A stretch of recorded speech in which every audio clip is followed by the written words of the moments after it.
चिंतन होगा और व्यर्थ का चिंतन होगा, परेशान करेगा। काहे को व्यर्थ का चिंतन? होई सोई जो राम रचि राखा, को करी तर्क बढ़ावे साख। अस कही जपन लगे हरि नामा, आगे कविता है, अस कही जपन लगे हरि नामा। निरंतर नाम जप करने वाले को कभी भी कोई समस्या नहीं होती। भगवान शिव भी ऐसा विचार कर वही होगा जो भगवान ने चाहा है और नाम जप करने। तो हम काहे को ओवर थिंकिंग करें? ऐसा हो गया तो अरे भगवान है ना, नहीं ऐसा हो गया तो ऐसा भी भगवान है ना। कर तुम अकर तुम अन्यथा कर तुम सर्व समर्थ भगवान है। तो हमें लगता है क्यों हम कल के लिए इतना चिंतित हो जाए कि दवा खानी पड़े? ओवर थिंकिंग क्यों, नकारात्मक सोच क्यों? नाम जप करके अब आपका भगवान से परिचय नहीं इसीलिए है ना।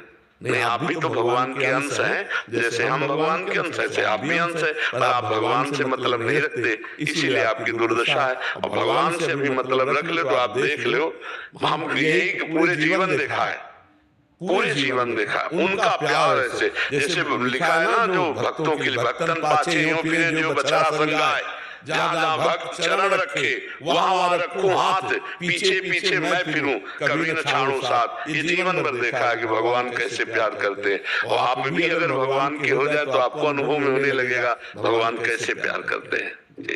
पूर्णिमा पांडे जी काशी, राधा वल्लभ श्री हरिवंश महाराज जी, महाराज जी आपके चरणों में कोटि कोटि प्रणाम। महाराज जी आपकी कृपा से जीवन में ऐसा परिवर्तन आया है कि पूरा जीवन और चिंतन ही बदल गया है। महाराज जी मेरा एक प्रश्न है, विरक्त जीवन जीने के इच्छुक अविवाहित साधक साधिका जो अपने शरीर के माता पिता के साथ रहकर साधनरत हैं, उनके लिए क्या क्या सावधानियां हैं? क्योंकि परिवार में रहते हुए बहुत सी ऐसी व्यवहारिक चुनौतियां आती हैं जिससे कभी कभी असमंजस की स्थिति आ जाती है और साधना भी प्रभावित होती है। आजीवन ब्रह्मचर्य और गृहस्थ में रहकर के बस सावधानी विशेष यही रखने की रिश्ते नाते संबंधी जन सब आते हैं।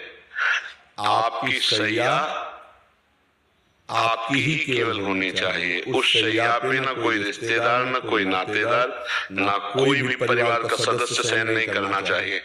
क्योंकि जिस सैया पर हम शयन करते हैं, अगर उसमें भोगी पुरुष शयन करेंगे तो उसमें भोग के परमाणु होंगे और हमें शयन के समय काम वेदना जागृत होकर के हमें परेशान करेगी। अगर कभी ऐसे रिश्ते नातेदारों के घर भी जाना पड़े, मान लो गृहस्थी में रहते हुए, तो उस उपासक को चाहिए कि एक अपना वस्त्र रखे ऐसा बिछाने वाला, चाहे वो एक चद्दर ही क्यों हो, वो पर्सनल अपने उस सैया के ऊपर अपना चद्दर बिछाकर ही शयन करे।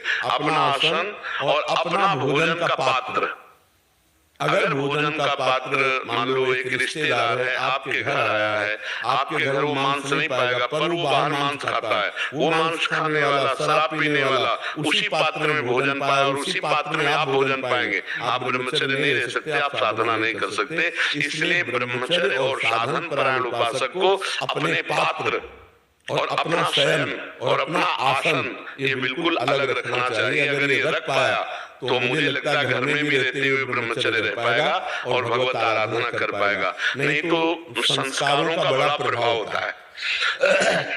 चित्रकूट में हमें युगल किशोर ले गए तो उन्होंने एक जगह नया घर बना था, तो एक चौकी थी उसमें शयन कराया और शयन कराने के थोड़ी देर में उठ के बैठ गए। तो वो लोग बैठे थे तो हम कहा आप लोग बैठे, बोले पहले आप बताओ आप कैसे उठ पड़े। हम कहे इसमें बहुत गंदे संस्कार है, एक चौकी में शासन में बहुत गंदे संस्कार है। अभी हम तो हमको ऐसा ऐसा आभास, बोले बस यही बाबा, यही देखने के लिए हम लोग बैठे थे कि बाबा को क्या अनुभव होता है। हम लिटाया क्यों? बोले मकान खरीदा है तो इसके संस्कार देख लेंगे। मतलब उस चौकी में उस आसन में संस्कार थे। तो हम अगर बिस्तर में विषयी पुरुषों के सोए तो उसमें विषय संस्कार होते हैं। तो हमको आजीवन ब्रह्मचर्य रहने के लिए अपने भोजन के पात्र और अपने शयन और अपने को पवित्र रखना, 2 बार स्नान तो करना ही है अगर आजीवन ब्रह्मचर्य रहना है। नैष्ठिक ब्रह्मचर्य के लिए त्रिकाल स्नान, आज हमने सत्संग में बताया पूरा जीवन हो गया 3 बार स्नान करते हैं। शास्त्रों से लगे न लगे हमारी दिनचर्या है। तो क्योंकि ब्रह्मचर्य को संभालने के लिए बहुत संयम की जरूरत है। और जैसे बहुत पकवान है या खट्टे पदार्थ हैं इनको ब्रह्मचर्य के लिए निषेध किया गया है। जो बादी पहुंचाने वाले पदार्थ हैं और जो पकवान गरिष्ठ पदार्थ हैं और जो बहुत खट्टे पदार्थ हैं उनका खान पान त्यागे और किसी भी ऐसे पुरुष से बात न करे जो विषय संबंधी थोड़ी भी वार्ता करता हो। गृहस्थी में होते ना कुछ रिश्ते नाते ऐसे जिनमें मजाक, बिल्कुल नहीं। अगर आजीवन ब्रह्मचर्य रहना है तो बिल्कुल किसी तरह का ऐसा संभाषण न हो और ऐसे कोई दृश्य दृष्टि में पड़ना है तो दोबारा देखे ना और अपनी नेत्रेंद्रिय को बचावे, चिंतन को बचावे, चाहे पशु पक्षी के ऊपर क्यों न जाए। तो हमें लगता है कि गृहस्थ में रहकर ब्रह्मचर्य रहा जा सकता है। नहीं तो जैसे साधु जन एक समुदाय में है, समुदाय में ब्रह्मचर्य बहुत अच्छे ढंग से बन जाता है। जैसे 100 संत हैं, आप कुछ हाल में है, कमरे में दो पड़े तो एक दूसरे के सानिध्य से अपने को बचत हो जाती है। कई तरह के भय से बिनु अवसर भयते राजोई। ब्रह्मचर्य अब कैसे रहा जा सकता? बिनु अवसर और भयते राजोई। अवसर नहीं है और भय है तो हमारा जीवन पवित्र कट सकता है। और अगर अवसर हो जाए, भय खत्म हो जाए तो भी भ्रष्ट हो जाएगा। कलिकाल है, बहुत मलिनता है। आजकल इसको मनोरंजन माना जाता है, धर्म भ्रष्टता नहीं मानी जाती। व्यभिचार को आजकल मनोरंजन माना जाता है, उसको धर्म भ्रष्टता नहीं मानी जाती। तो फिर ब्रह्मचर्य रहना ऐसा बहुत कठिन बातें हैं और अगर निर्वाह करने गया तो बहुत जल्दी भगवत प्राप्ति हो जाती है ब्रह्मचारी को, क्योंकि उसकी अखंड स्मृति में ब्रह्मचर्य उसका सहयोग करता है। जहाँ अखंड स्मृति आई तो भगवत प्राप्ति हो गई।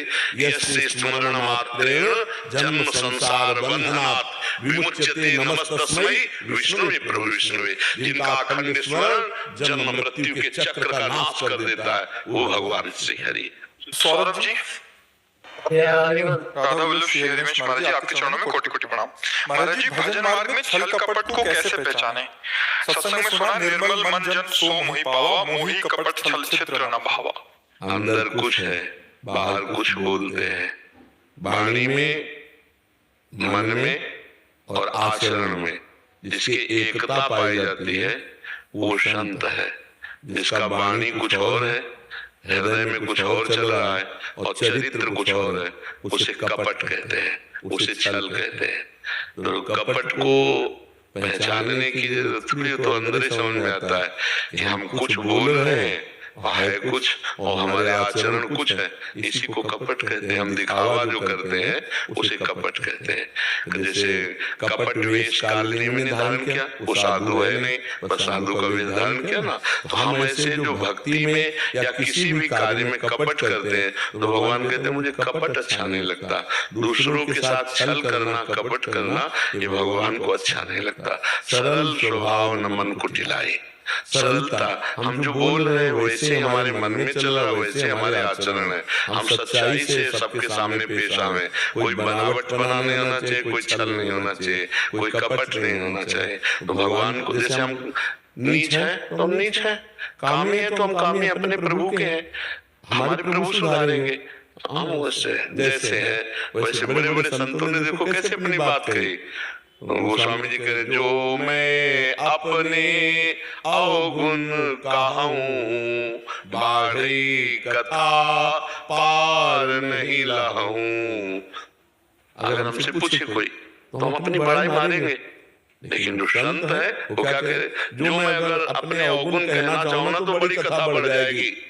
ताते कछुए अलप बखाने, थोड़े महू समुझे सया। ये निर्मल हृदय, जरा भी दोष नहीं है। दोष की संभावना मात्र को देख करके वो कह रहे हैं कि मैं कितना अधम हूँ, मैं कितना नीच हूँ। जो सूरदास जी महाराज, मोसम कौन कुटिल कल कामी, जिन मुको तन देवता ही